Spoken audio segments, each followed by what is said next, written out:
My name is Amelia, and I am 27 years old. For my entire life, my father looked me in the eye and told me my biological mother was a transient who abandoned me. He used that lie to justify why I was treated like a burden in his house, while my half-brother received luxury cars and private tuition.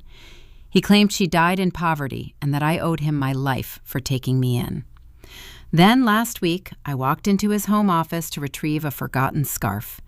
Sitting right in the center of his mahogany desk was a sealed legal document from a wealth management firm. It was addressed to the estate of the woman he called a worthless stray. She was not a stray. She was the sole heir to a commercial real estate empire. My father did not save me from the streets. He kidnapped me from my own family and spent decades trying to drain a $12 million trust fund left in my name. Before we get into this, please take a moment to like and subscribe to Maya Tells Stories, but only if this story truly resonates with you. And drop your age and local time in the comments. I want to know who is sitting with me right now. Now let me take you back to a Tuesday evening at a country club dining room in Wilmington, Delaware, and the last time my father ever insulted me. The ambient noise of an upscale Delaware dining room is specific. It is the sound of heavy silver scraping against porcelain and the low hum of corporate networking. I sat at a round booth upholstered in dark leather, nursing a glass of sparkling water. We were there to celebrate my half-brother Chase. He had just turned 24 and was launching a new consulting firm. Sitting across from me was my father, Harrison. He wore a tailored charcoal suit and a gold watch that caught the dim restaurant lighting. Next to him sat my stepmother, Victoria, pouring herself a glass of imported red wine with practiced elegance. I am a medical illustrator. I spend my days creating precise anatomical models and surgical diagrams for medical textbooks. For Chase and his birthday, I spent 3 weeks drafting and designing a custom-bound portfolio for his new venture. I slid the thick leather binder across the polished wood table. Chase opened the cover, glancing at the detailed layouts and custom branding. He offered a tight, polite smile, but remained silent. Harrison reached over and pulled the binder toward himself. He flipped through the pages with casual disinterest. "A waste of time," Harrison stated, his voice carrying over the background chatter. "You focus on the wrong details, Amelia." Victoria took a slow sip of her beverage, letting a faint smirk touch the corners of her mouth. Harrison leaned back against the leather cushion, handing the portfolio back to me. "You take after the wrong side of the family," he said, repeating the line I had heard 1,000 times before. "Your mother lacked vision, too." Since I was a child, Harrison fed me a specific narrative about my biological parent. Her name was Clara. He claimed she was an addict who abandoned us when I was an infant, leaving him to raise me alone before he met Victoria. He told me Clara died penniless, a cautionary tale of bad choices and weak genetics. He used her memory as a tool to keep me shrinking, to make sure I never asked for a seat at his table. The old version of me would have sunk into the upholstery. I would have apologized for the gift and spent the rest of the night trying to earn back his approval. Tonight, I did not apologize. I did not raise my voice. I did not shed a single tear. I picked up my serrated knife and cut a piece of meat. I chewed and swallowed, maintaining a blank expression. I let the cruelty hang in the air, unanswered. I watched Harrison shift in his seat, uncomfortable that his usual tactic failed to produce a crying daughter. The meal ended with Harrison paying the bill from a thick leather wallet. We parted ways in the parking lot, but I realized I had left my silk scarf at their house earlier that afternoon. I drove my car to their sprawling property in the affluent Greenville suburbs. They were still out having drinks at the clubhouse, so I let myself in using the garage keypad. The residence was quiet, smelling of fresh paint and expensive room diffusers. I walked past the grand staircase and headed toward the mudroom. As I passed Harrison and his home office, the heavy oak door was slightly ajar. A single brass desk lamp cast a pool of yellow light across his pristine mahogany desk. Sitting right in the center of the leather blotter was a thick, cream-colored envelope. I do not make a habit of reading other people's mail, but the embossed logo on the corner caught my eye.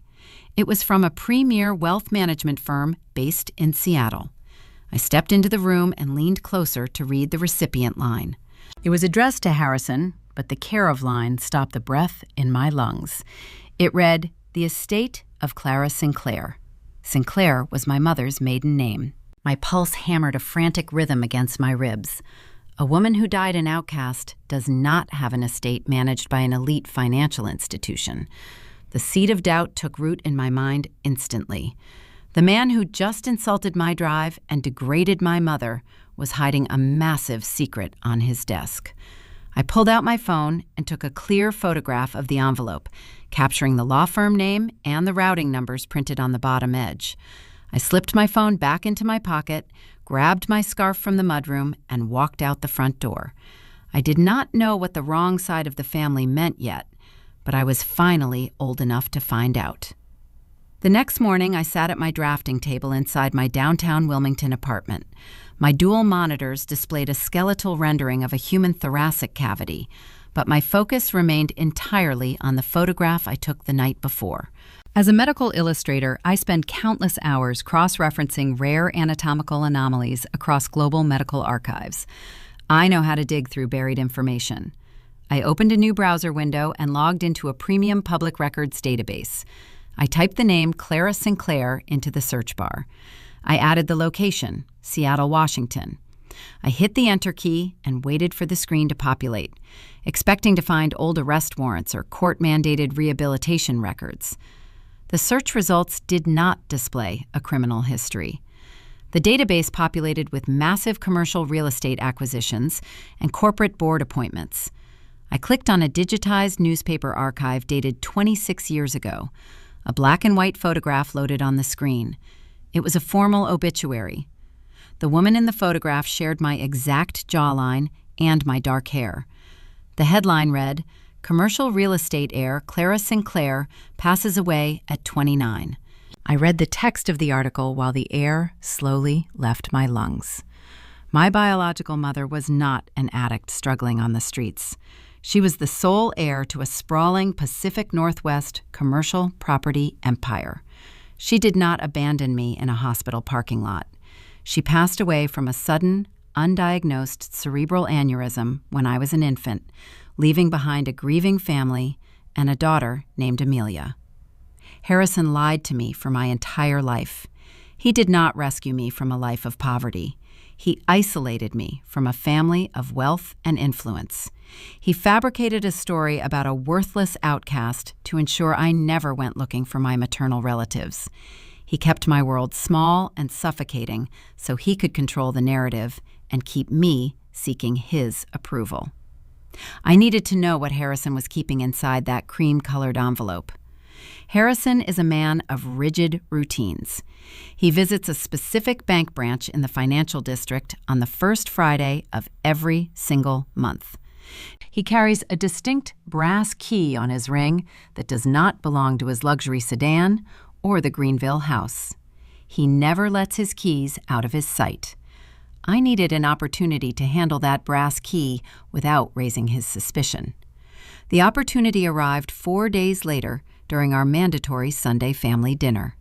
Victoria was complaining about the landscaping crew arriving early the next morning to trim the hedges. Harrison tossed his keys onto the kitchen island and asked me to move his heavy SUV out of the driveway so the workers could access the front lawn. I picked up the keys and walked out the back door. I did not just move his vehicle. Sitting in the driver's seat, I pulled a small block of dental wax from my coat pocket. I pressed the distinct brass bank key firmly into the soft blue wax, creating a perfect double-sided impression. I wiped the metal clean with my sleeve and left the keys in the cup holder where he would find them later. The next afternoon, I drove across the state line to a specialty locksmith in Pennsylvania. I paid in cash. The locksmith poured a resin mold and cut a replica key in under an hour. Tuesday afternoon, Harrison had a standing golf reservation at his country club. I drove to the First National Bank in downtown Wilmington. 5 years ago, Harrison forced me to sign a stack of documents, adding me as a contingency signer to his safe deposit box. He claimed it was a standard legal requirement for his estate planning, telling me it was just bureaucratic paperwork. He never gave me a key, and he explicitly told me to forget the box existed. I did not forget. I walked up to the vault attendant and presented my state identification. I handed him the replica brass key. He verified my signature in his thick leather ledger and guided me into the sterile steel vault. He used his master key to release the first mechanism. I inserted the replica into the second slot. It turned with a heavy, satisfying click. He pulled the long metal container from the wall, handed it to me, and left me alone in a private viewing room. I set the metal box on the wooden table and lifted the lid. The container smelled of stale air and old paper. It was packed with thick manila folders and bound legal documents. I sifted through property deeds and stock certificates until I found a thick folio bearing the embossed seal of the Seattle wealth management firm. I opened the heavy cover. The primary document was a financial trust established by Clara Sinclair shortly before her death. The numbers printed on the page defied comprehension. My mother funded an irrevocable trust for my benefit, containing $12 million in diversified real estate assets. Harrison was listed as the financial custodian, but he was legally barred from touching the principal balance. The stipulations were rigid. The entire $12 million principal transferred to my exclusive control on my 28th birthday. I stared at the date printed on the legal parchment. My 28th birthday was exactly 8 weeks away. Beneath the trust documents lay a bundle of envelopes held together by a thick rubber band. The paper was worn and the edges were soft from age. The return address on every single envelope read Vivian Sinclair, Seattle, Washington. I slid the rubber band off and opened the top letter. It was a handwritten note from my maternal aunt. The ink was faded. Vivian wrote about how much she missed me. She begged Harrison to allow her to visit Delaware just for a weekend. She pleaded for a single photograph of me growing up so she could see her sister's face again. I opened another letter dated 5 years later. It carried the same desperate, agonizing plea for a relationship with her only niece.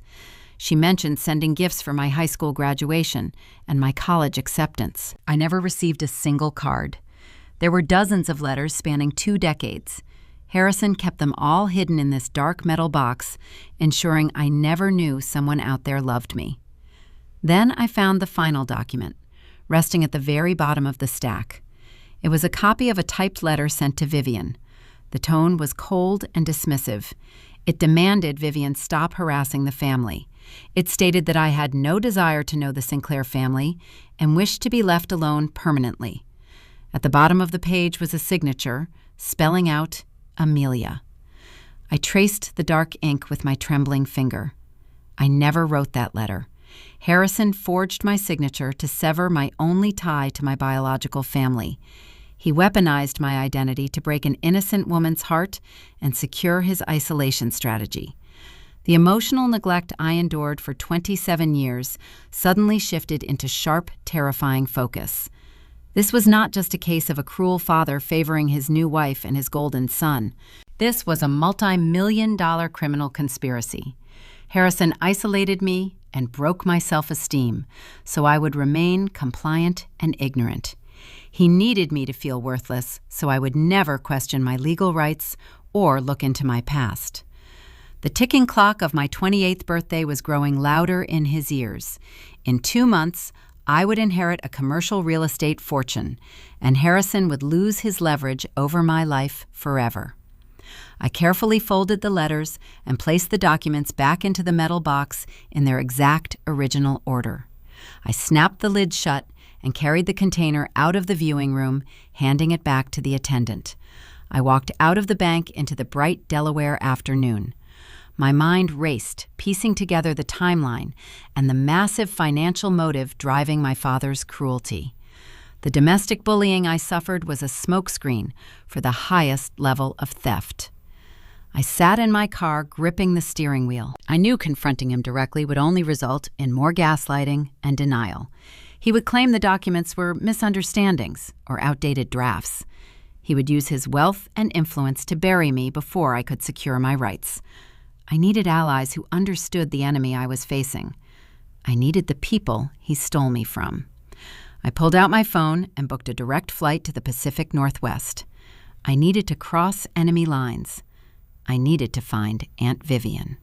I booked a direct flight to Seattle, departing early Saturday morning. To cover my tracks, I sent a brief text message to Harrison, claiming I was attending a mandatory weekend seminar on advanced surgical illustration techniques.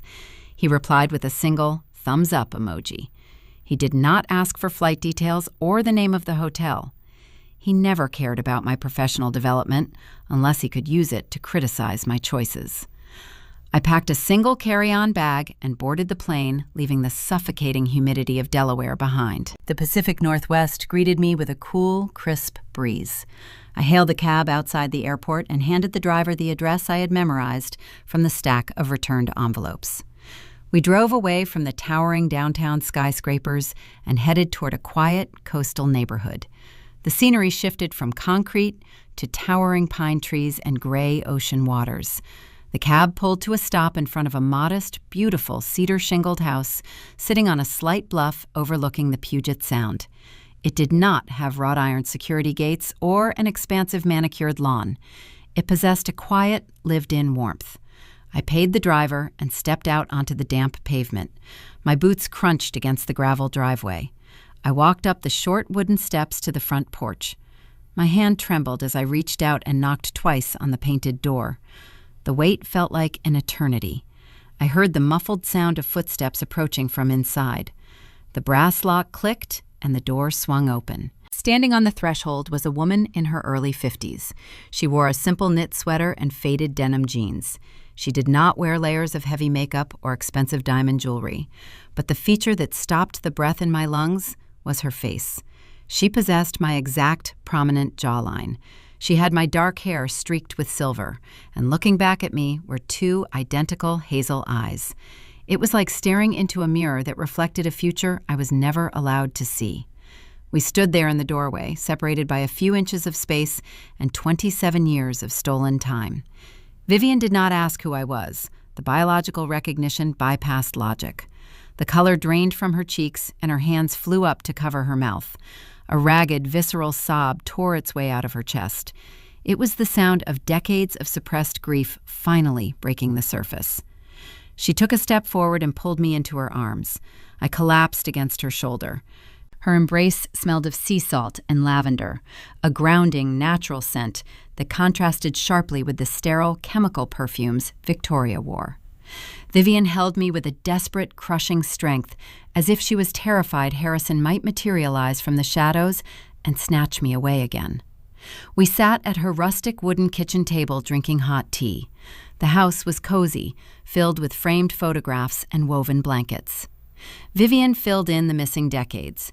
She was a retired high school history teacher, a grounded, practical woman who spent her life educating teenagers. She told me about my mother.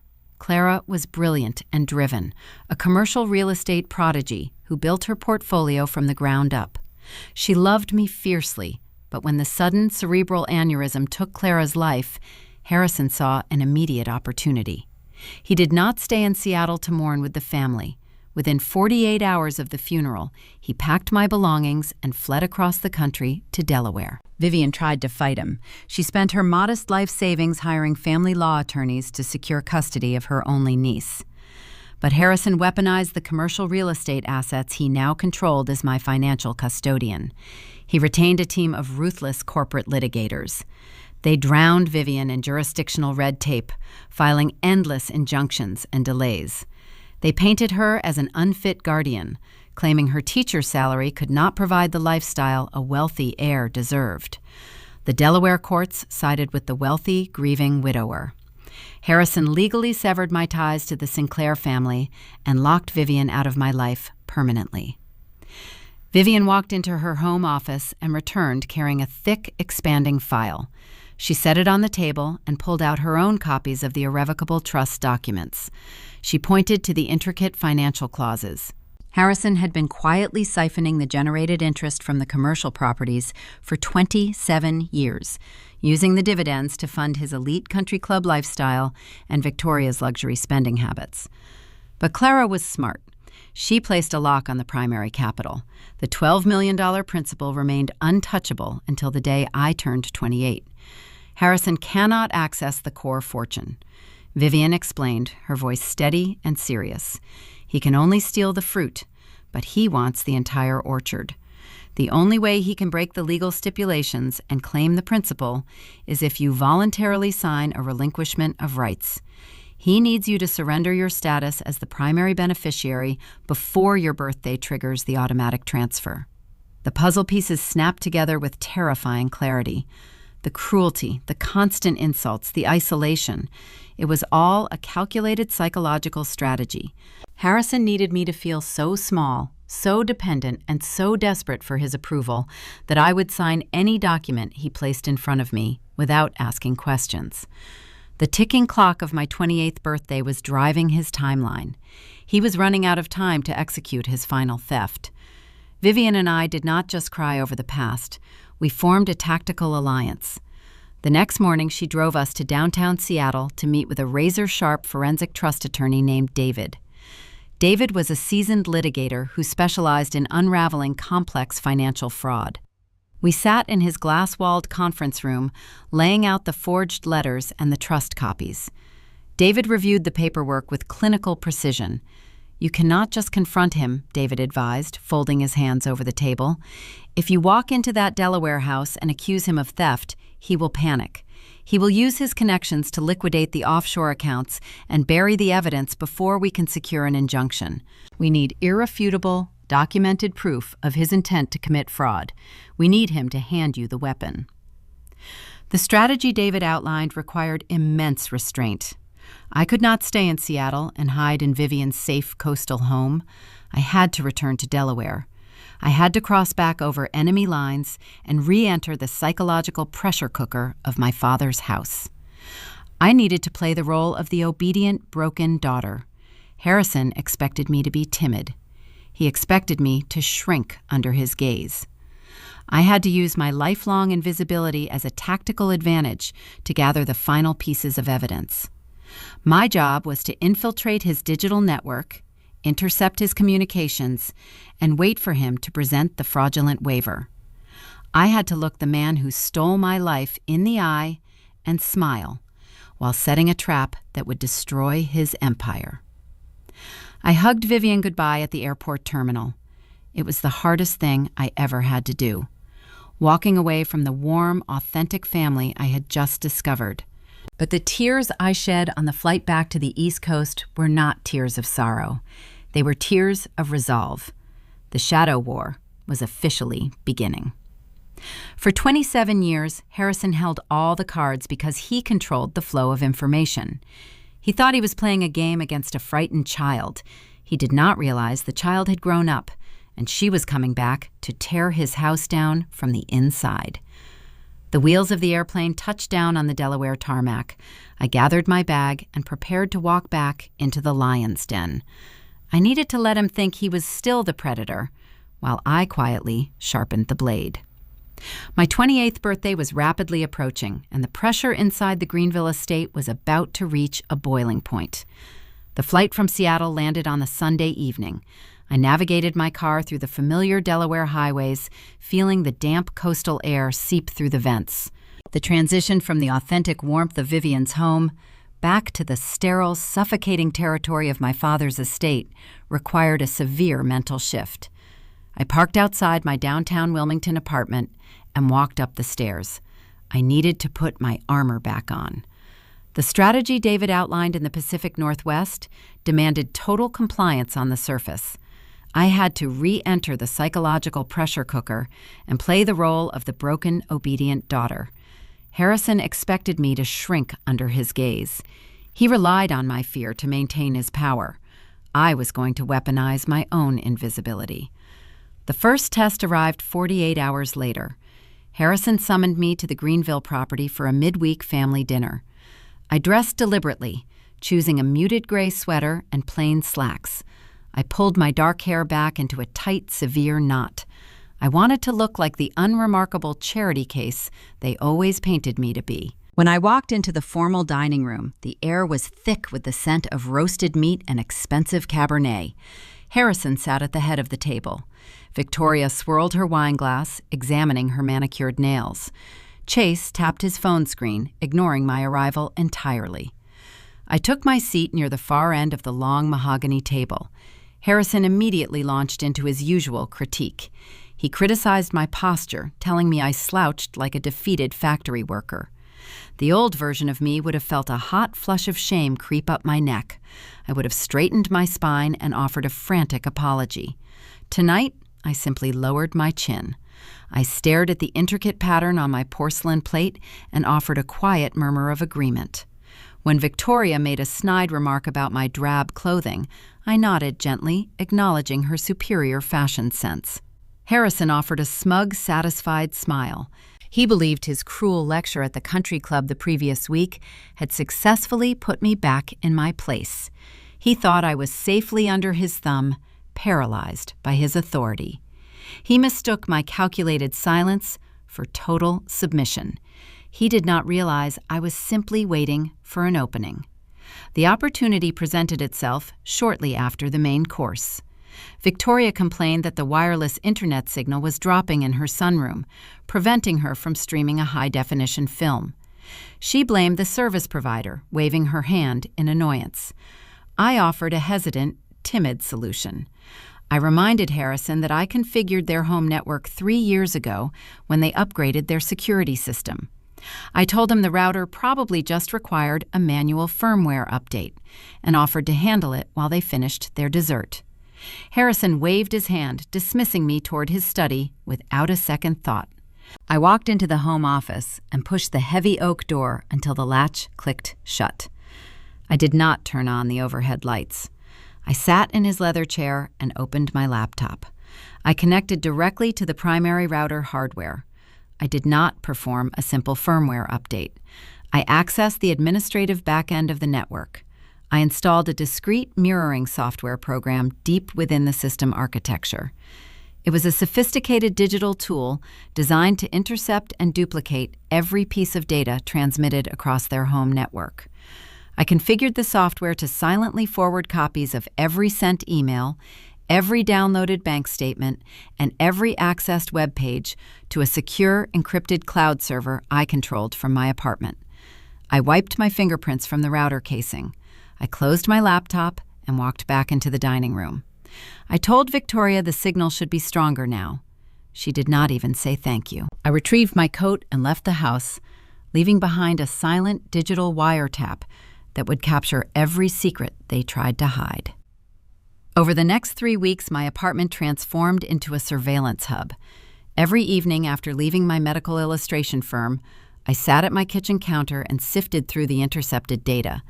The digital breadcrumbs painted a picture that shattered the wealthy facade Harrison projected to the Delaware elite. The country club lifestyle was a carefully constructed mirage. Harrison and Victoria were broke.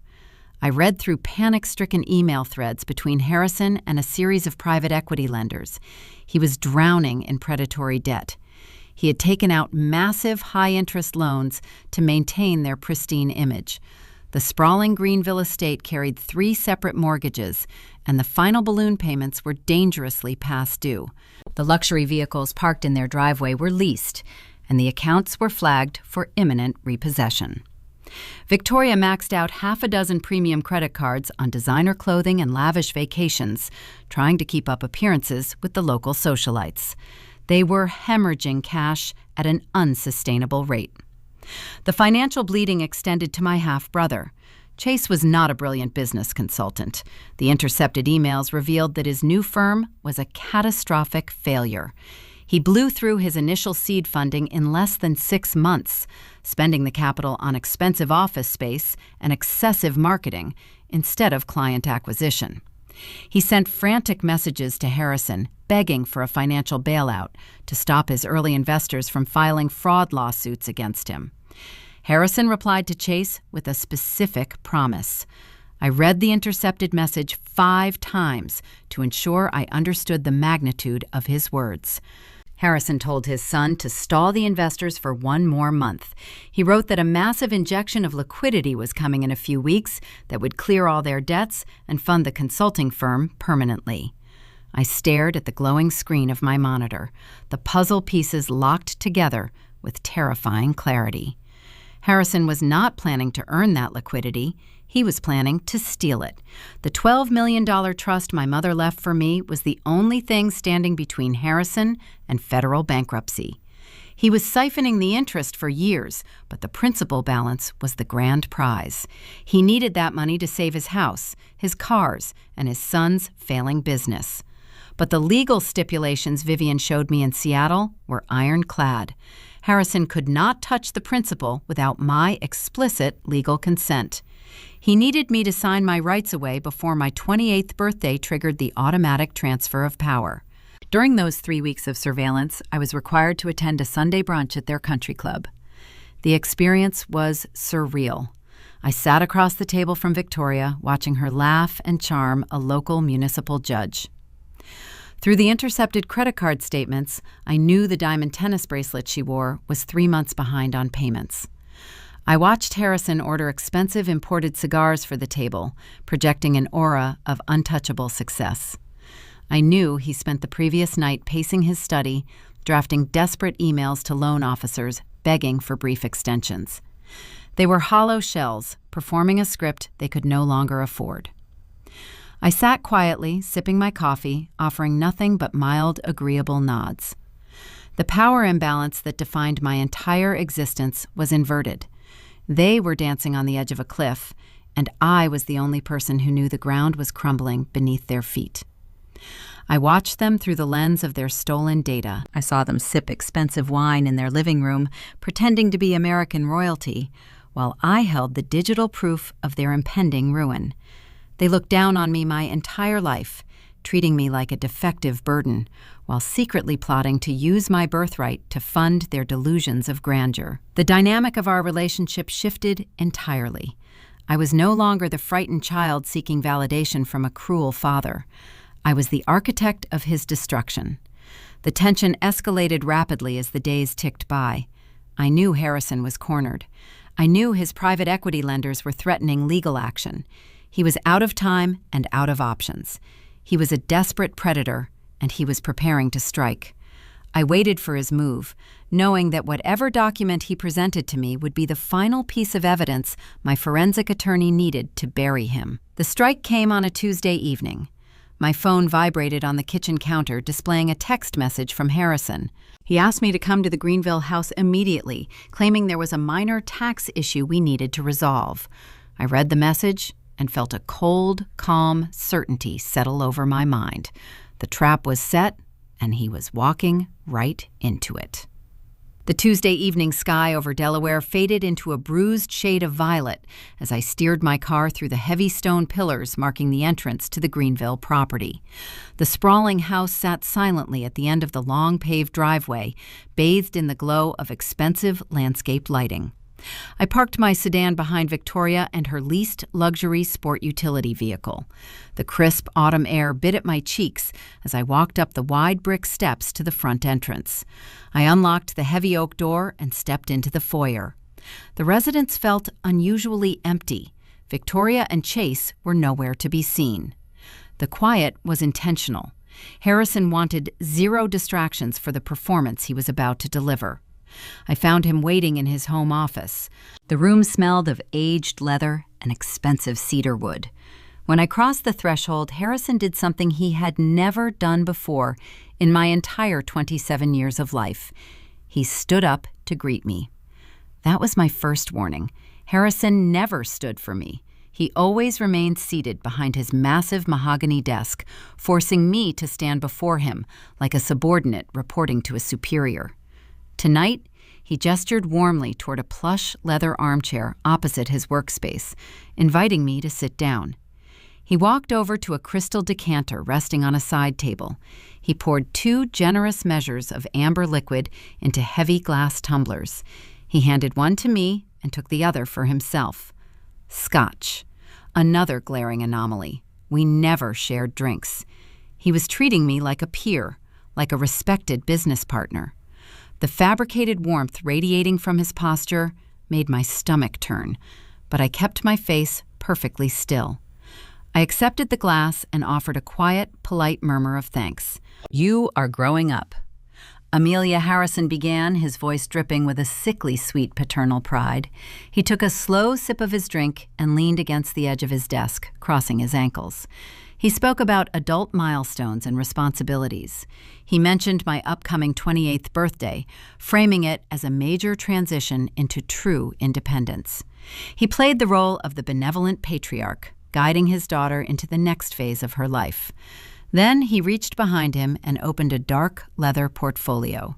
He extracted a thick stack of paper and slid it across the polished mahogany surface until it rested right in front of me. It was a dense 50-page legal contract. The text was single-spaced and printed in a small, sterile font. "I just need a quick favor from you," Harrison said, dismissing the massive document with a casual wave of his hand. He set his crystal tumbler down and pulled a silver fountain pen from his breast pocket, placing it neatly on top of the pages. He spun a masterful lie. He called the document a standard tax waiver. He claimed that shortly after I was born, he opened a modest college savings account in my name. He told me the account had matured, and the federal tax agency recently instituted a series of complex new regulations. He looked me right in the eye and said that if I did not sign the release form before I turned 28, he would incur a massive financial penalty. He framed the request as a simple bureaucratic headache, asking his daughter to help him avoid an unfair tax burden. "Just sign the last page, and I can have my accountant file it tomorrow morning," Harrison instructed, offering a reassuring smile. I did not pick up the silver pen. I set my glass of scotch on a coaster. I picked up the heavy stack of paper. Harrison shifted his weight slightly. The polished veneer of his performance cracked just a fraction of an inch. He expected me to blindly sign the signature line just to escape his presence. He had spent decades conditioning me to obey his commands without question. He did not account for my profession. As a medical illustrator, I spent countless hours reviewing dense anatomical charts, microscopic cellular structures, and complex surgical texts. I am trained to look for the hidden anomalies most people gloss over. Legal jargon does not intimidate me. I know how to scan a 50-page document and locate the hidden liabilities. I flipped past the boilerplate language on the cover page. I skimmed through the indemnification clauses and the standard arbitration agreements. I felt Harrison staring at me. His breathing grew shallow. I turned to page 47 and found the core mechanism buried under a mountain of confusing legal syntax. The text did not mention a modest college savings fund. It did not mention tax penalties or federal regulations. It detailed a comprehensive relinquishment of rights in perpetuity. It explicitly named the Clara Sinclair Irrevocable Trust. The clause outlined a complete and total transfer of primary beneficiary status from me directly to him. If my signature touched that line, I would legally surrender my $12 million inheritance. I would validate his decades of theft and grant him total, unchecked control over the commercial real estate fortune my biological mother left to protect me. He was asking me to hand him the weapon he would use to destroy my future and save his own. He needed this money to pay off the predatory private equity loans I had discovered on his network router.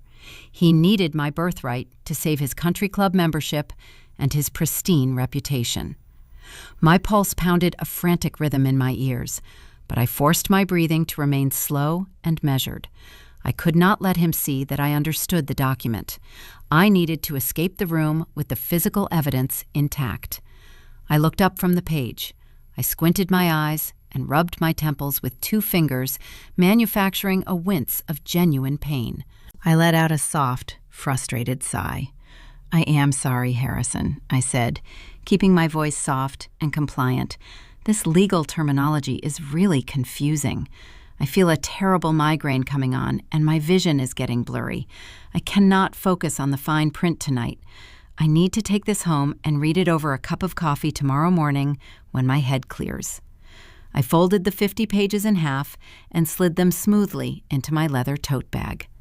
The paternal warmth vanished from his face instantly. The mask slipped, revealing the desperate, cornered predator underneath. The muscles in his jaw locked tight. He lunged across the mahogany desk, reaching for my bag. "Amelia, wait!" Harrison commanded, his voice sharp and aggressive. "The courier needs that paperwork tonight. Just sign the line and save us both the hassle. Do not make this complicated." I stood up and took 2 quick steps backward, putting distance between us. I clutched the straps of my tote bag. I played the fragile, timid girl he expected me to be. I lowered my chin and offered an apologetic look. "I promise I will bring it back tomorrow after work," I said, backing toward the heavy oak door. "I just need to rest my eyes. Thank you for the drink." He glared at me, his eyes flashing with raw panic. He wanted to physically rip the bag from my hands, but he could not force me to sign the paper without breaking his benevolent facade and admitting his desperate position. He was trapped by his own illusion of wealth and control. He let his hand drop to his side. He offered a stiff, unconvincing nod, allowing me to walk out of the room. I walked down the long hallway, forcing myself to maintain a normal pace. I did not run until I reached the driveway. I climbed into my sedan, locked the doors, and started the engine. I pulled out of the Greenville estate and merged onto the highway, but I did not drive home to rest. I drove straight to a 24-hour shipping and logistics center in downtown Wilmington. The fluorescent lights buzzed overhead as I walked up to the counter. I paid a licensed notary public to witness my signature on a separate cover letter I drafted on my phone during the drive. The letter detailed the exact time, date, and location of the interaction. It documented the lies Harrison told me about the tax penalty and the college fund. I placed the original forged waiver along with my notarized statement into a rigid cardboard mailer. I paid for overnight certified delivery, tracking the package directly to Aunt Vivian and her legal team in Seattle. The physical proof of attempted wire fraud and felony extortion was now secured in transit, traveling thousands of miles away from Harrison and his destructive reach. The shadow war had reached a critical turning point. He thought he was manipulating a broken child into saving his financial empire. He did not realize he had just handed the prosecution the smoking gun they needed to put him in a federal prison. I walked back to my car, breathing in the cool night air. The tracking receipt sat safely in my pocket. I knew Harrison was currently pacing his mahogany office, realizing his quiet manipulation tactic had failed. The smooth, covert theft was no longer an option. By tomorrow morning, when I failed to deliver the signed paperwork, his quiet desperation would mutate into outward hostility. He would not accept defeat. He would activate his network of enablers to break me. The silent standoff was over, and the proxy assault was about to begin. The morning after I mailed the forged waiver to Seattle, I arrived at my medical illustration studio before the sun rose. I sat at my drafting table overlooking the quiet Wilmington streets. My dual monitors displayed a complex cross-section of a human neurological system. I traced the intricate nerve pathways with my digital stylus, mapping the exact route pain signals travel to the brain. The quiet focus did not last long. At exactly 9 o'clock, my phone vibrated against the smooth glass surface of my desk. The anticipated deadline had arrived and passed. Harrison realized I was not walking back into his home office with a signed document. He expected me to call him with a frantic apology and a promise to deliver the paperwork by lunchtime. When my name did not appear on his caller identification, his manufactured patience evaporated. He sent a single text message, demanding I return the legal release immediately. I read the words on the screen and placed the device face down. I did not type a reply. I knew his next move. By Wednesday afternoon, Harrison realized his direct commands were failing. He pivoted to a tactic he had perfected over 2 decades. He outsourced his cruelty. In our family dynamics, Harrison never needed to raise his voice to break me. He simply planted a seed of victimhood and allowed the extended relatives to execute the punishment. The proxy assault began. My phone started to vibrate with notifications from numbers I usually only saw during forced holiday gatherings. Aunt Beatrice was the first to strike. Beatrice is the older sister of my father. She lives in a neighboring affluent suburb and relies heavily on Harrison to maintain her social standing. Her husband lost his corporate position 5 years ago, and Harrison secretly paid their country club dues to avoid public embarrassment. Beatrice owes my father her entire pristine identity. She sent a lengthy text message accusing me of being a selfish burden. She wrote that Harrison was suffering from severe heart palpitations because of my stubborn behavior. She ended the message by stating I was acting exactly like my biological mother and that Clara would be ashamed of my greed. I read the message while adjusting the shading on a pulmonary artery rendering.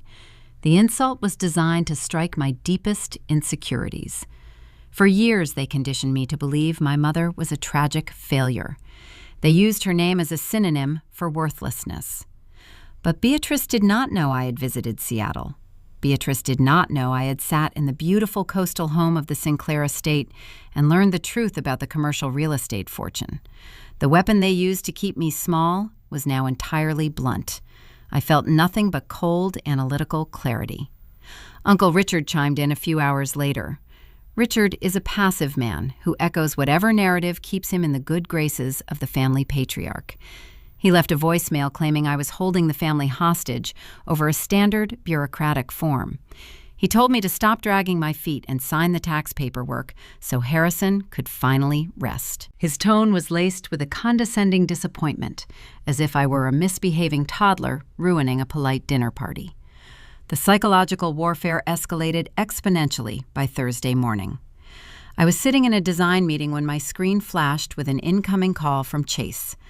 My golden child half-brother rarely contacted me unless he needed someone to cover his share of a restaurant bill. I let the call divert to my automated voicemail system. 10 minutes later, I stepped into the hallway and listened to the audio recording. Chase sounded arrogant and out of breath. He spoke with the unearned confidence of a young man who had never faced a real consequence in his life. He demanded I stop acting like a stubborn freeloader. He told me his consulting firm was on the verge of a massive expansion, and my refusal to sign a simple piece of paper was disrupting his timeline. He ordered me to drive to the Greenville estate and apologize to our father before the end of the day. Listening to his voice, I pictured the intercepted emails I had read on my private server. Chase was not expanding his business. He was bleeding cash and facing investor lawsuits for gross negligence. His arrogance was a fragile mask hiding his profound panic. He believed the $12 million principal sitting in my trust fund belonged to him. He thought my inheritance was his personal bailout package. I did not respond to Chase. I did not reply to Aunt Beatrice or Uncle Richard. I treated their harassment the same way I treat a complex anatomical anomaly. I documented it. I opened a blank spreadsheet on my computer.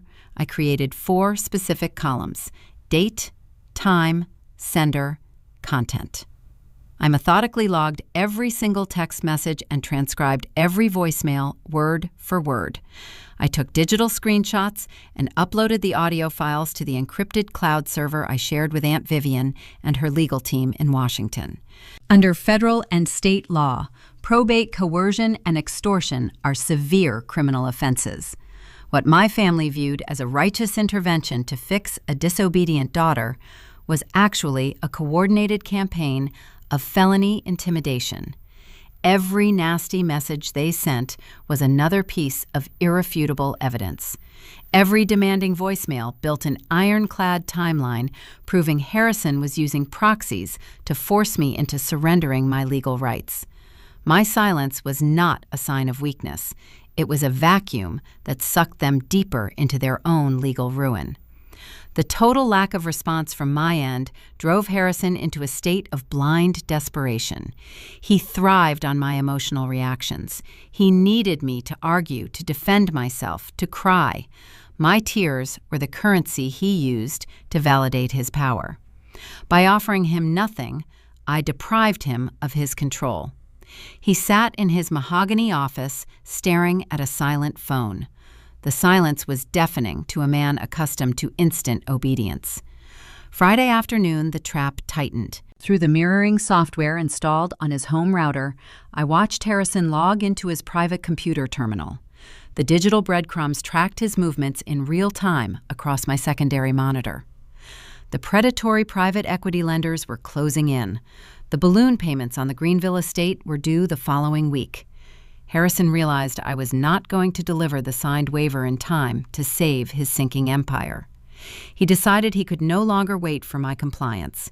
He navigated to the secure portal of the Seattle wealth management firm. He bypassed the primary account settings and accessed a secondary transfer authorization form.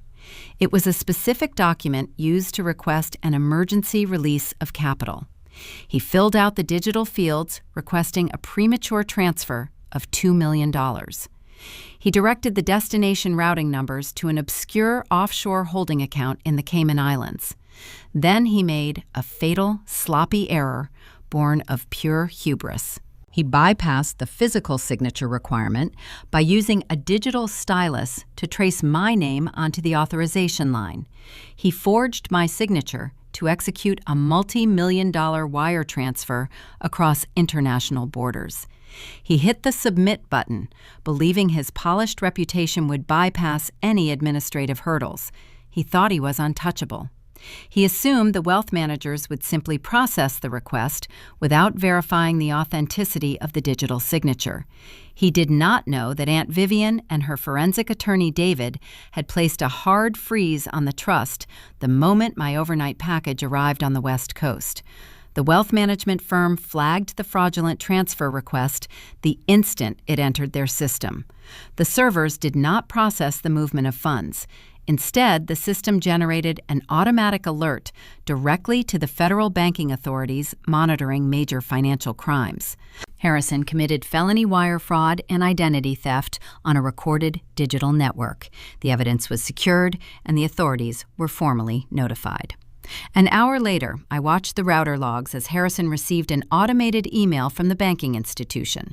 The message informed him that the transfer was blocked and the account was placed under administrative review due to suspicious activity. He knew what that meant. He knew the money was frozen. He knew I had outsmarted him. The conflict shifted from the digital realm into immediate physical danger. Harrison was a cornered animal facing the destruction of his freedom and his legacy. He was out of time and out of options. The silent standoff was officially over, and he was coming for me. It was exactly 5 days before my 28th birthday. I was sitting at my drafting table inside the Wilmington Medical Illustration Studio, reviewing the structural rendering of a human skeletal system. The morning sun illuminated the glass walls of the office, but a profound chill settled over my skin. The blocked wire transfer had cornered my father. I knew a desperate man would not simply accept defeat. He would tear the world apart looking for an exit strategy. At 10 in the morning, my mobile device vibrated against the smooth surface of my desk. The screen displayed an automated security alert, motion detected in the living room. I minimized my design software and opened the surveillance application. I installed a discrete camera disguised as a smart speaker on my bookshelf shortly after my trip to Seattle. The live video feed buffered for a fraction of a second before snapping into crystal clear high definition. My pulse maintained a slow, steady rhythm as I watched the scene unfold inside my downtown townhouse. The heavy wooden front door swung open, striking the wall with a violent thud. Harrison marched into my home. He did not look like the polished corporate patriarch who commanded high society dinners. His face was pale and his breathing was ragged. His suit jacket was wrinkled and his tie was pulled loose. He looked like a man standing on the edge of a sheer cliff. Chase followed close behind him. My half-brother carried a heavy metal crowbar. They had forced the lock, destroying the deadbolt to gain entry. Victoria lingered near the threshold. She wore a designer trench coat, clutching her expensive leather handbag against her chest like a protective shield. She refused to step fully onto my hardwood floors, looking around my modest living space with undisguised revulsion. Harrison issued a sharp command, pointing toward my home office and my bedroom. Chase did not hesitate. The golden child, who had never worked a day of physical labor in his life, raised the crowbar and began smashing open my locked filing cabinets. He was searching for the physical copy of the tax waiver or any hidden financial ledgers I might possess. I watched him pull my illustration portfolios from the shelves, hurling them onto the floor. The heavy binders crashed against the baseboards, scattering months of meticulous anatomical drafts across the room. Harrison bypassed the living area and stormed directly into my bedroom. The camera angle provided a clear view through the open doorway. My father grabbed the edge of my mattress and flipped it violently off the box spring. He pulled the drawers from my dresser, dumping my personal belongings into a chaotic pile. He dropped to his knees, tearing through my closet, searching the pockets of my winter coats. He was hunting for the document he needed to steal my $12 million trust. He thought I was hiding the paperwork, playing a game of leverage. He had no idea the forged document was already resting in a secure legal vault in Washington state. Victoria paced near the broken front door. Her composure evaporated, revealing the shallow, fragile core of her identity. She wrung her hands, pacing back and forth across the entryway. Her voice echoed through the hidden microphone, piercing the quiet of my office. She screamed at Harrison, demanding he find the papers. She shrieked that the private equity lenders were calling her mobile phone. She cried about losing their exclusive membership at the elite Delaware Country Club. She wailed that her leased vehicles were scheduled for repossession the following morning. The impending loss of her social status shattered her mind. She blamed Harrison for failing to control me, blaming him for the collapse of their fraudulent empire. Harrison emerged from my bedroom empty-handed. The realization that he had failed struck him with physical force. He stood in the narrow hallway, breathing heavily. His gaze locked onto a decorative ceramic lamp resting on a side table. He swiped his arm across the surface, sending the lamp crashing to the floor. The ceramic shattered into 100 jagged pieces. He turned toward the drywall and threw a closed fist into the plaster. The impact punched a deep, ragged hole in the wall. He pulled his hand back, leaving a smear of blood on the white paint. The man who lectured me on discipline and vision was throwing a violent tantrum like a spoiled child. I sat at my desk, watching my own father vandalize my home. A normal person would have panicked. A normal person would have dialed the emergency dispatch number and sent the local police to arrest the intruders. I did not reach for the phone to call the authorities. I picked up the receiver and dialed a direct line to Seattle. Aunt Vivian had retained David, the brilliant forensic trust attorney. The lawyer answered on the first ring. I kept my voice low and steady, describing the live video feed broadcasting on my computer screen. I detailed the broken deadbolt, the shattered lamp, and the hole in the drywall. I expected the attorney to dispatch the Wilmington authorities immediately to secure the crime scene. David delivered a different instruction. "Do not call the police, Amelia," he commanded, his tone clinical and precise. "Let them finish tearing the place apart." I asked him to explain the logic of allowing my family to destroy my property. The attorney outlined a strategy that required immense restraint. A simple residential burglary charge was a minor offense for a man with Harrison and his level of wealth and connection. If the police arrived, my father would easily post bail before sunset. The arrest would tip him off that we were watching his every move. He would realize his offshore wire fraud was discovered. He would use the brief window of freedom to liquidate whatever remaining assets he possessed and flee the jurisdiction. We needed him to stay exactly where he was. We needed him to believe he was still in control. "Let them leave," David said. "Go home and document every inch of the damage. Take photographs of the broken lock, the smashed ceramics, and the blood on the drywall. Upload the images to our secure server. Then you must clean up the debris. You must repair the door. You must pretend the break-in never happened. We are building a federal indictment, and we need him to walk onto the largest stage possible, feeling untouchable." I ended the call. I watched the video feed as Harrison, Chase, and Victoria retreated from my townhouse. They left the front door hanging open, a silent testament to their desperation. I closed my laptop, packed my briefcase, and drove back to my neighborhood. I stepped over the ruined threshold and walked into the chaotic wreckage of my life. The air smelled of plaster dust and fear. I did not shed a tear over the broken belongings. I pulled out my mobile device and began the meticulous process of cataloging the destruction. I photographed the crowbar marks on my filing cabinet. I captured the overturned mattress and the scattered clothing.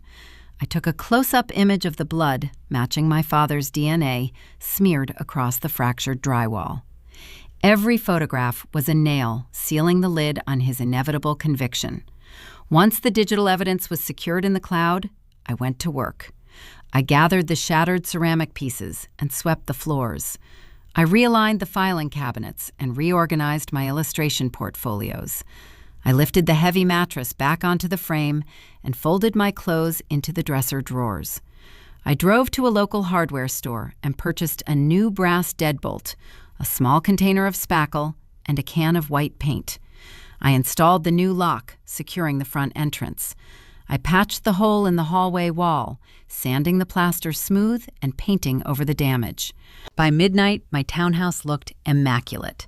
The physical scars of their invasion were erased. I sat on my couch in the quiet darkness, nursing a cup of tea. My body ached from the physical labor, but my mind was sharper than it had ever been. Harrison believed he had terrorized me. He believed his violent message would force me into hiding or drive me to surrender the trust documents. He expected me to call him the next day sobbing and begging for forgiveness. I would not call him. I would let the silence stretch, stretching his paranoia until it snapped. The timing was perfect. In 3 days, Harrison and Victoria were scheduled to host a massive charity gala at their elite Delaware country club. It was their premier social event of the season, designed to project immense wealth and secure high-level investors for Chase and his failing consulting firm. They had invited municipal judges, prominent socialites, and wealthy real estate developers. They needed the gala to maintain their illusion of prosperity, while the private equity lenders circled their estate. Harrison planned to stand on a stage and play the role of a generous, benevolent patriarch. He planned to deliver speeches about integrity and family values to an audience of influential peers. He did not know that I had formally accepted the invitation to the event. He did not know that Aunt Vivian was flying across the country to attend. The trap was fully constructed, and the bait was set. The covert investigation was over, and the public decimation was about to begin. The annual Autumn Charity Gala, hosted by the elite Wilmington Country Club, is a spectacle designed to separate the wealthy from the ultra-wealthy. The venue sits on 200 acres of pristine rolling golf greens, hidden behind high iron gates and private security details. I arrived at 8 in the evening, handing the keys of my modest sedan to a valet attendant wearing a crisp white uniform. The cold October wind whipped through the grand portico, but I did not shiver. I stepped out of the vehicle wearing a garment that felt less like formal attire and more like custom-forged armor. Aunt Vivian shipped the dress to my medical illustration studio 3 days prior.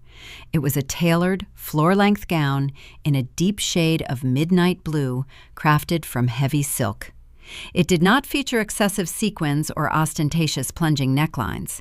It projected quiet, undeniable power. I paired the gown with a simple pair of silver heels and pulled my dark hair back into a sleek knot. For 27 years, I attended these functions wearing muted colors, hiding in the corners, trying to blend into the wallpaper so Harrison would not criticize my appearance. Tonight, I did not want to hide. Tonight, I wanted them to see me. I walked through the vaulted lobby and handed my invitation to the attendant stationed at the ballroom entrance. He checked my name off a leather-bound guest list and pulled open the heavy mahogany doors. A wave of sound and fragrance washed over me. The cavernous room smelled of imported orchids, roasted tenderloin, and expensive perfumes. A string quartet played softly in the corner, providing a sophisticated soundtrack for the high society mingling. The guest list represented the most influential figures in Delaware. I recognized municipal judges, corporate litigators, commercial real estate developers, and local politicians. These individuals formed the bedrock of my father's social empire. They were also his final, desperate lifeline. Harrison organized this specific charity event to project an illusion of boundless prosperity. He needed these people to write massive checks. He planned to funnel those donations into Chase and his failing consulting startup, using the fresh capital to placate his predatory private equity lenders. I moved smoothly through the perimeter of the room, accepting a glass of sparkling water from a passing waiter.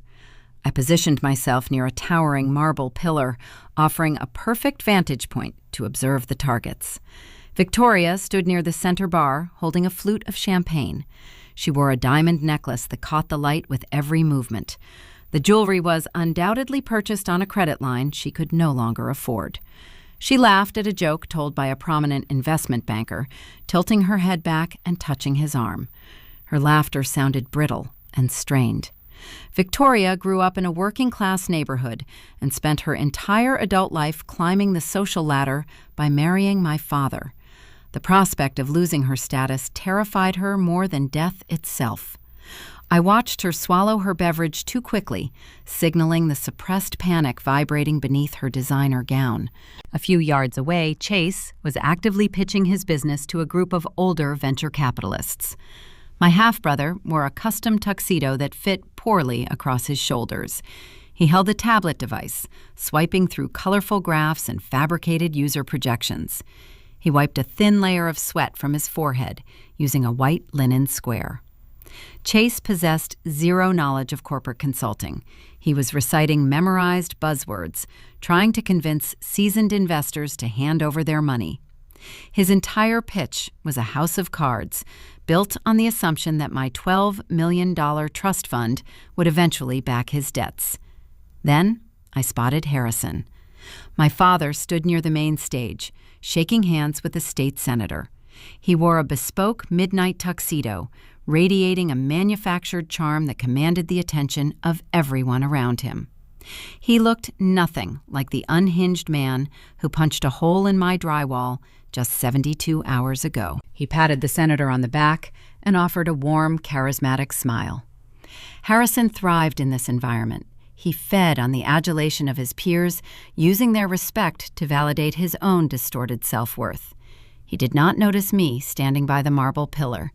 He assumed I was sitting alone in my repaired townhouse, paralyzed by fear and too intimidated to ever show my face in public again. He believed his violent home invasion broke my spirit permanently. I checked the face of my wristwatch. The timing was aligning perfectly.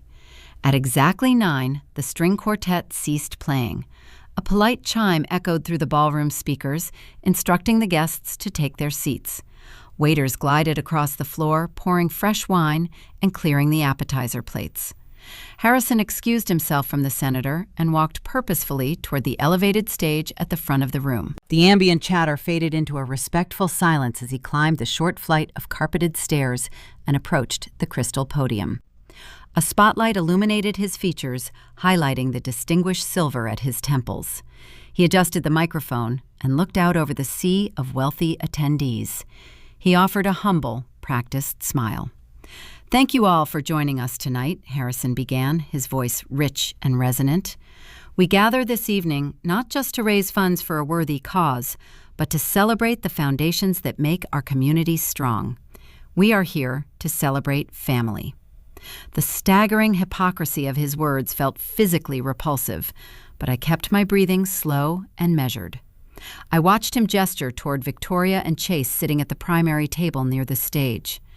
"A man is only as successful as the people he surrounds himself with," Harrison continued, his tone dripping with fake sincerity. "I look at my beautiful wife and my driven, innovative son, and I know that my legacy is secure.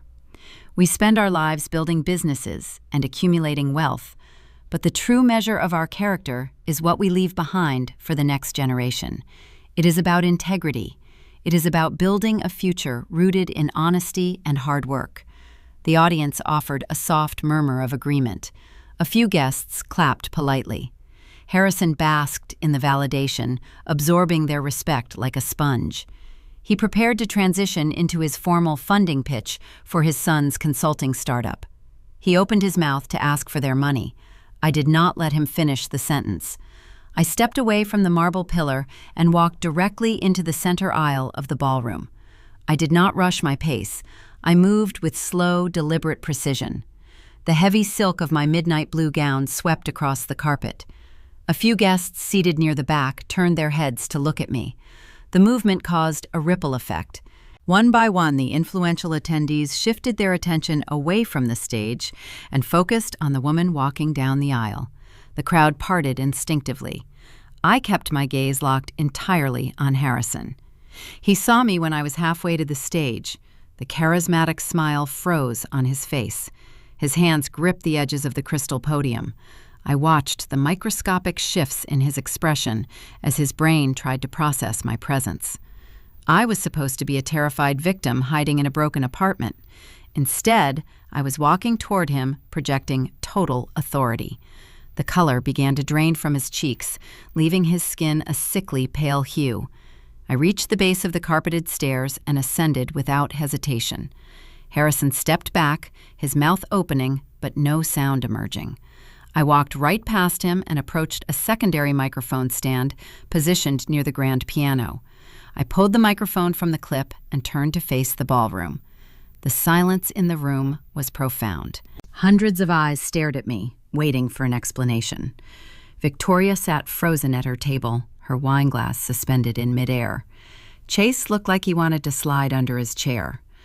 "My father loves talking about legacy," I said, my voice projecting clearly through the massive speakers bouncing off the vaulted ceilings.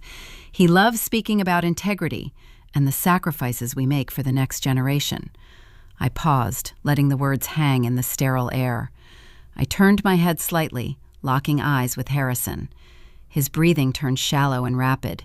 He realized he had lost control of the narrative, but he was powerless to stop me without causing a massive public scene. "Tonight," I continued, turning back to the sea of wealthy guests, "I would like to introduce you to mine." I lowered the microphone. At that exact moment, the heavy mahogany double doors at the rear entrance of the ballroom swung open with a resounding crash. The noise startled the entire audience, causing hundreds of people to twist in their seats. Standing in the doorway framed by the hallway lights was Aunt Vivian. My maternal aunt wore a tailored charcoal suit, her silver hair cut into a sharp, elegant bob. She shared my hazel eyes and my unyielding posture. She did not look like a retired history teacher. She looked like a general arriving to survey a conquered battlefield. She did not arrive alone. Flanking Vivian were three individuals wearing dark windbreakers. The bold yellow letters printed across their backs identified them as federal agents from the Financial Crimes Division. Trailing closely behind the agents was a team of forensic accountants carrying thick briefcases filled with subpoenaed bank records and wire transfer logs. The procession marched down the center aisle, moving with grim official purpose. The elite guests shrank back into their chairs, pulling their designer clothing away from the incoming authorities. The polished veneer of the charity gala shattered, instantly replaced by the terrifying reality of a criminal raid. I turned to look at Harrison. He was staring at the federal agents marching toward his stage. The man who spent decades crafting a flawless, untouchable reputation realized his entire life was ending in front of his peers. The muscles in his hand went entirely slack. The crystal champagne flute slipped from his fingers. It plummeted toward the stage, striking the polished marble floor. The glass shattered into 1,000 jagged pieces, the sharp noise echoing through the silent ballroom, signaling the final destruction of his empire. The sound of the shattering crystal champagne flute acted as a starting pistol for the final stage of the collapse. Before the elite crowd could process the arrival of the federal authorities walking down the center aisle, I moved toward the audiovisual control podium, situated at the edge of the stage. The country club hired a professional technician to run the charity slideshow, but he abandoned his post the moment he saw the federal windbreakers approaching. I pulled a small digital interface cable from my evening bag. I plugged the cord directly into my mobile device and synced it to the primary projection system. The massive dual screens suspended high above the stage flickered briefly in the dark. The carefully curated montage of smiling, underprivileged children and fake humanitarian work vanished. I replaced my father's fabricated charity presentation with the stark, undeniable reality of his criminal enterprise. The first image to illuminate the ballroom was a high-definition scan of the 50-page legal waiver he tried to force me to sign in his study. I magnified the specific clause demanding the total relinquishment of my $12 million trust. I swiped my screen, and the projection shifted to the secondary transfer authorization. The document loomed 30 feet tall, showcasing the fraudulent signature Harrison forged using a digital stylus just days ago. Below my forged name, the routing numbers pointing to an obscure offshore holding account in the Cayman Islands were highlighted in bright yellow ink. A low murmur rippled through the audience. These were corporate litigators and seasoned investment bankers. They spent their careers analyzing complex financial documents. They recognized the anatomical structure of a massive wire fraud the instant it appeared on the screen. The murmur swelled into a chorus of shocked whispers bouncing off the vaulted ceilings. I did not give the room time to recover. I swiped the screen again and initiated an audio file. The crystal-clear recording of Harrison attempting to coerce me in his home office echoed through the premium surround sound speakers. The guests heard the benevolent patriarch drop his warm facade. They heard his tone turn sharp and demanding as he ordered me to sign the paper and save him the hassle. The juxtaposition was jarring. The man standing on the stage in a bespoke tuxedo was exposed as a desperate fraud trying to steal from his own daughter. The elite attendees shifted uncomfortably in their seats, pulling their designer clothing tighter around their shoulders, as if trying to physically distance themselves from the audio playback. I did not stop there.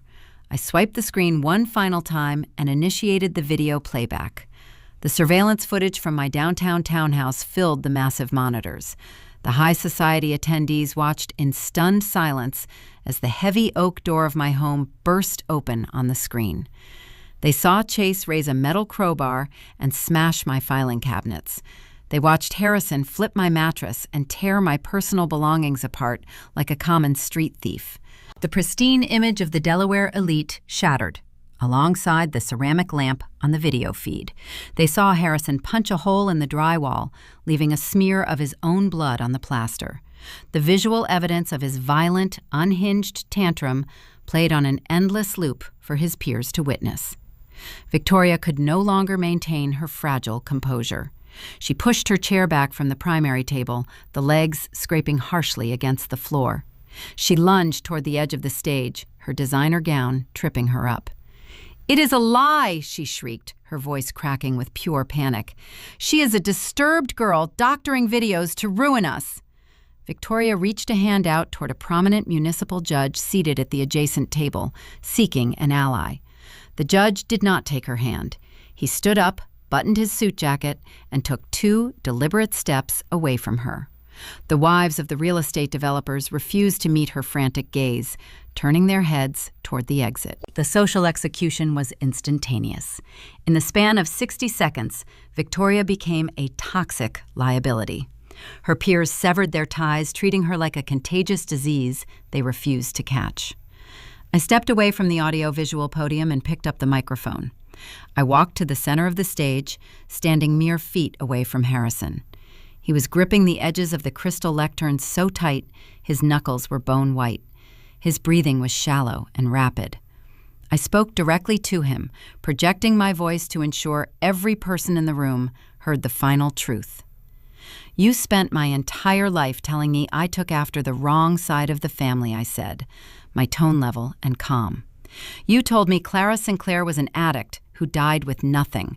You used her memory to make me feel worthless so you could drain the commercial real estate fortune she left behind to protect me. You isolated me because you knew that if I ever discovered the truth, your empire would collapse. You built your entire identity on the money you stole from a dead woman. I turned my attention to Chase. My half-brother was staring at the massive screens, his mouth hanging open. He possessed a staggering level of unearned arrogance, but he was not entirely stupid. The math was finally clicking in his head. The realization washed over his features, stripping away his manufactured confidence. "Chase," I said, addressing him directly over the sound system, "your consulting firm is not a brilliant venture. You do not possess the mind of an innovator. Your entire business model was funded by the interest stolen from my trust fund. Harrison was not seeking investors tonight to expand your company. He was begging for capital to cover the predatory private equity loans he took out because you squandered his stolen wealth. You are not a genius. You are just a beneficiary of felony embezzlement." The color drained from my brother's face, leaving his skin a sickly, translucent shade. The venture capitalists he had been pitching just minutes ago stared at him with undisguised disgust. They realized he was a fraudulent liability and moved their chairs away from his proximity. Chase looked at Harrison, silently begging his father to deny the accusations. Harrison offered nothing but a hollow, terrified stare. Chase dropped his presentation tablet onto the table. The screen cracked upon impact. He did not rush the stage to defend his parents. He turned his back on them, pushing past the waiters and fleeing the ballroom like a coward escaping a sinking ship. Harrison stood frozen at the crystal podium. The microphone picked up the ragged, erratic sound of his breathing, broadcasting his panic to the silent room. He watched the heavy mahogany doors swing shut behind his fleeing son. He looked at Victoria, who was sobbing near the edge of the stage, abandoned by the high society peers she worshipped. He looked at the federal agents who had now reached the base of the carpeted stairs, forming a tight professional perimeter around the stage. Decades of meticulous manipulation, countless lies, and an entire legacy built on stolen money burned to ash in under 5 minutes. The respect he craved, the power he wielded, and the pristine reputation he curated all evaporated into the cold air of the ballroom. I stood before him, wearing a gown provided by the true family he tried to erase, holding the microphone that delivered his ruin. The silence that followed was heavy with the weight of 27 years of hidden crimes. The federal agents did not wait for a formal invitation. They ascended the stairs with methodical precision. The lead agent pulled a pair of steel handcuffs from his belt. The metallic ratcheting sound echoed through the speakers, a sharp industrial noise that signaled the end of the Jordan family dynasty. Harrison did not resist. He watched as his wife was also approached by an officer.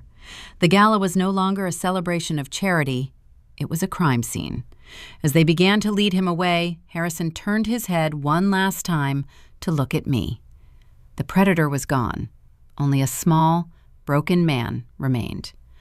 I looked past him to Aunt Vivian, who stood at the back of the room with her arms crossed and a look of profound peace on her face. The wrong side of the family had finally won. The social execution was complete, but the systemic obliteration was just beginning. The lead federal agent stepped onto the first carpeted stair of the elevated stage. He wore a standard dark suit beneath his official windbreaker. He did not look impressed by the vaulted ceilings, the expensive floral arrangements, or the affluent guests sitting in silent shock. He operated with the clinical precision of a man who dismantles fraudulent corporate empires for a living. He bypassed the shattered glass on the marble floor and walked directly toward the crystal podium. Harrison took a half step backward.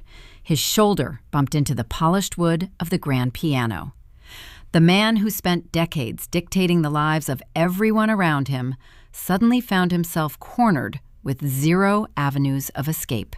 He raised his hands, his palms facing outward in a weak, fragile gesture of surrender. He tried to muster his authoritative corporate voice, but his vocal cords failed him. He produced a dry, hollow sound that resembled a quiet gasp. The lead agent did not offer a polite greeting.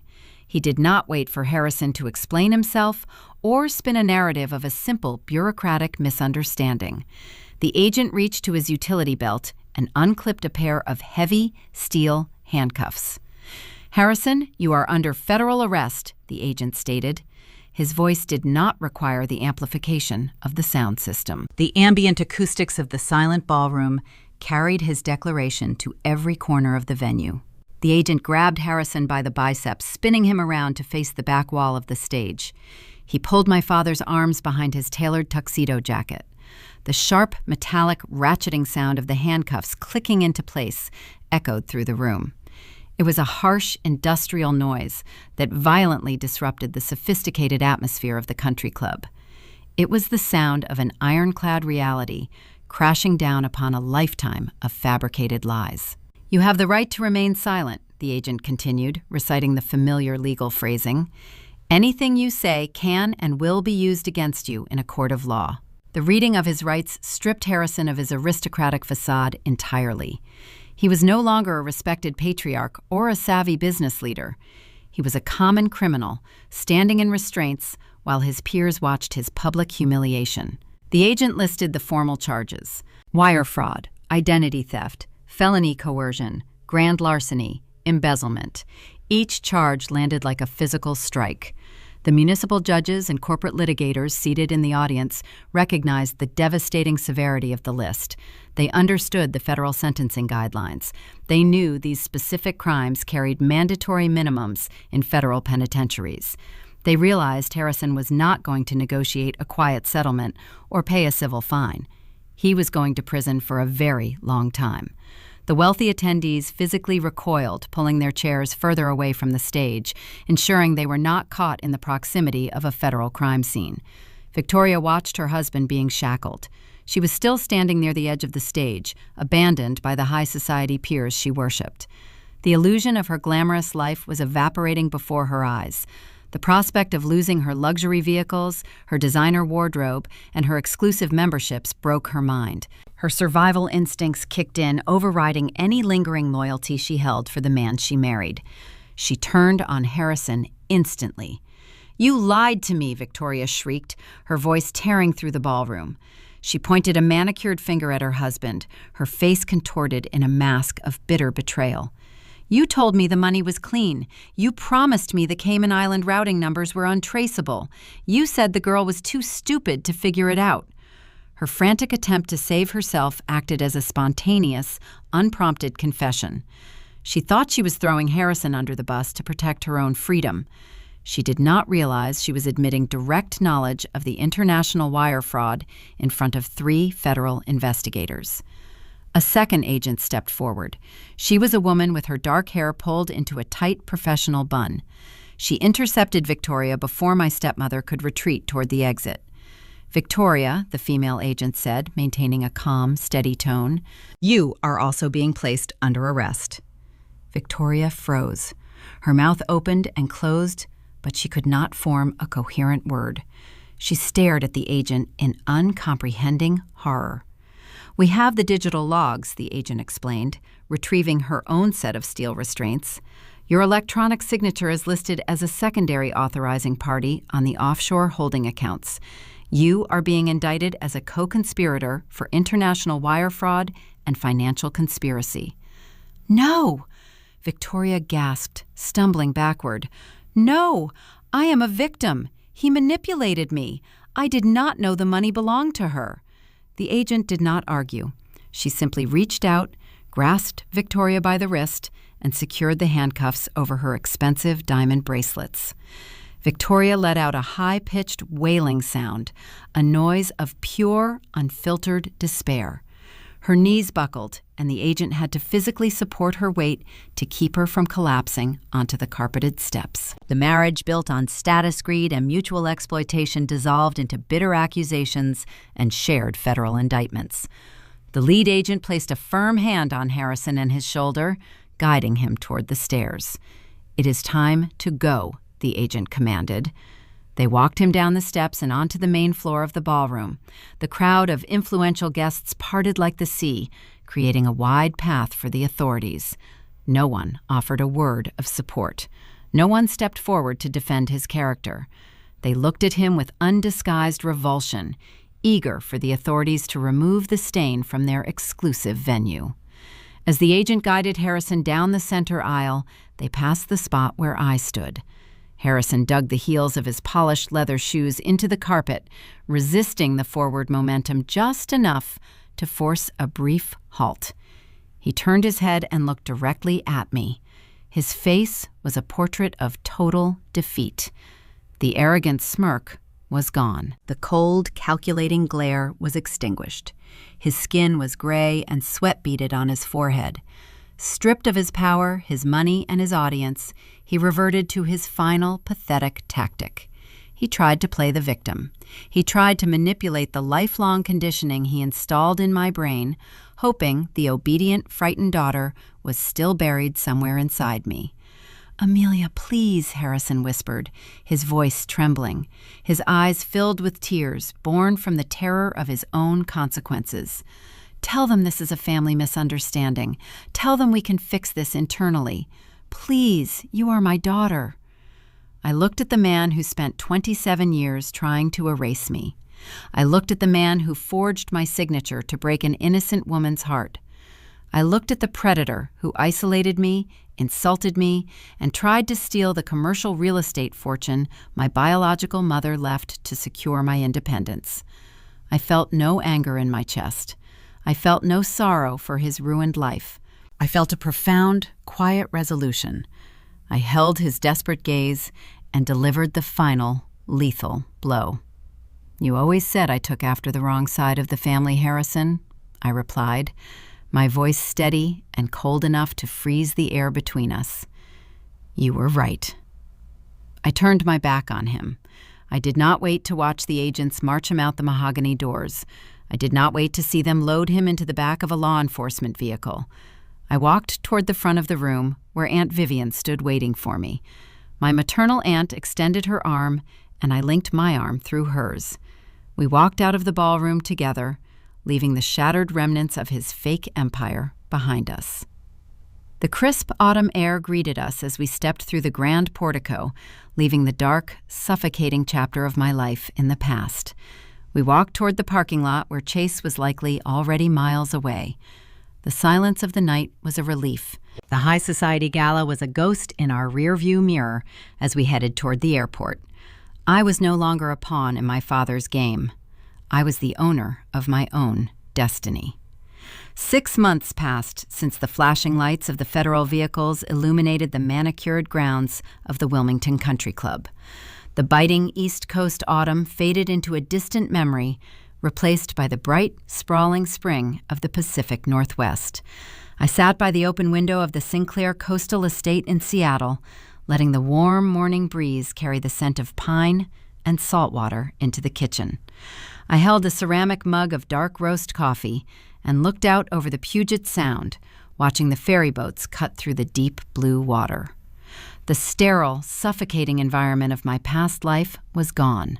I was finally breathing clean air. The fallout from the charity gala swept through Delaware like a localized seismic event. The federal justice system moves with a slow, grinding certainty, and the evidence we provided left no room for legal maneuvering. Harrison did not endure a lengthy public trial. The prospect of his private communications and forged documents becoming a matter of public record terrified him more than the sentencing guidelines. He accepted a comprehensive plea agreement.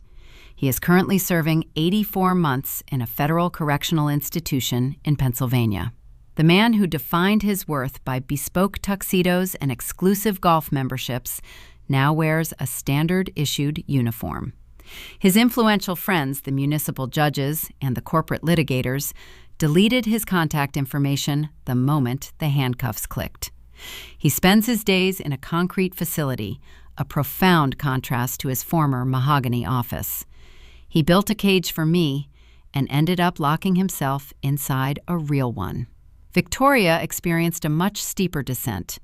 The government seized the sprawling Greenville property to satisfy the federal penalties and restitute the stolen interest from my trust. They auctioned her leased luxury vehicles and liquidated her designer assets. She moved out of the affluent suburbs and rented a cramped one-bedroom apartment in a less desirable zip code. To pay her mounting legal fees for her role as a co-conspirator, she secured a mid-level retail position at a high-end department store she used to frequent as a premium customer. She spends her shifts scanning barcodes and folding garments for the very women she used to view as her social inferiors. Her pristine identity evaporated, leaving her to navigate the working-class reality she spent her entire life trying to escape. Chase faced his own reckoning in a civil courtroom. Without the stolen capital to prop up his failing consulting startup, he faced multiple fraud lawsuits from his initial investors. The myth of the golden child innovator shattered under the pressure of financial cross-examination. He filed for bankruptcy, liquidating his meager remaining assets to settle the debts. He realized his entire privileged existence, the luxury lifestyle, the unearned arrogance, was subsidized by a felony. He abandoned the startup sector and moved out of state, carrying the heavy burden of a ruined reputation. The true conclusion to my mother's legacy revealed itself shortly after my 28th birthday. The legal stipulations of the irrevocable trust triggered automatically. The wealth management firm transferred the $12 million principal into accounts under my exclusive control. I did not purchase a fleet of sports cars or a sprawling mansion. I used a fraction of the capital to build a life they could never touch. I opened my own medical illustration firm in downtown Seattle. My office features floor-to-ceiling glass walls overlooking the city skyline. I design functional, transparent spaces for local clinics and research centers, focusing on structures that invite natural light rather than hiding secrets in the dark. I walk into my studio every morning greeted by a team of dedicated designers who respect my vision. I no longer shrink to fit into rooms where I am not valued. I built my own room. But the most important project I launched was not a commercial venture.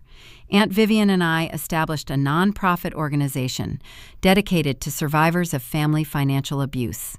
We named it the Sinclair Initiative. We utilized the remaining trust capital to provide free legal counsel and independent forensic accountants for adults trapped by toxic relatives who weaponize money. We help individuals navigate forged signatures, stolen inheritances, and coerced legal waivers. Vivian serves on the board of directors, helping me vet grant applications and organize intervention strategies. We turn the wealth my father tried to steal into a lifeline for people walking the same dark path I survived. Society conditions us to believe that family is an unbreakable bond. We are taught from a young age that sharing genetics means you must tolerate disrespect, manipulation, and cruelty. We are told to keep the peace, even if keeping the peace requires us to set ourselves on fire to keep someone else warm. That is a dangerous lie designed by toxic individuals to keep their targets compliant. You do not owe anyone your future just because you share a bloodline. If you are listening to this and you are sitting at a table feeling invisible, I want you to remember 3 specific lessons. First, isolation is a predator's greatest tool. They need you to believe you are alone. They need you to think nobody else will ever understand or believe your side of the story. Harrison fed me lies about my mother to ensure I never reached out to the people who truly loved me. When you break the isolation and share your truth, you strip the predator of their primary weapon. You are never as alone as they want you to believe. Second, toxic people project their own sins onto you. When Harrison told me I took after the wrong side of the family, he was trying to distract me from his own moral bankruptcy. The wrong side is often just the side they cannot control or manipulate. When someone constantly tears down your ambition or insults your character, they are usually holding up a mirror to their own profound insecurities. Their insults are confessions. Third, true justice does not require screaming. It requires airtight preparation.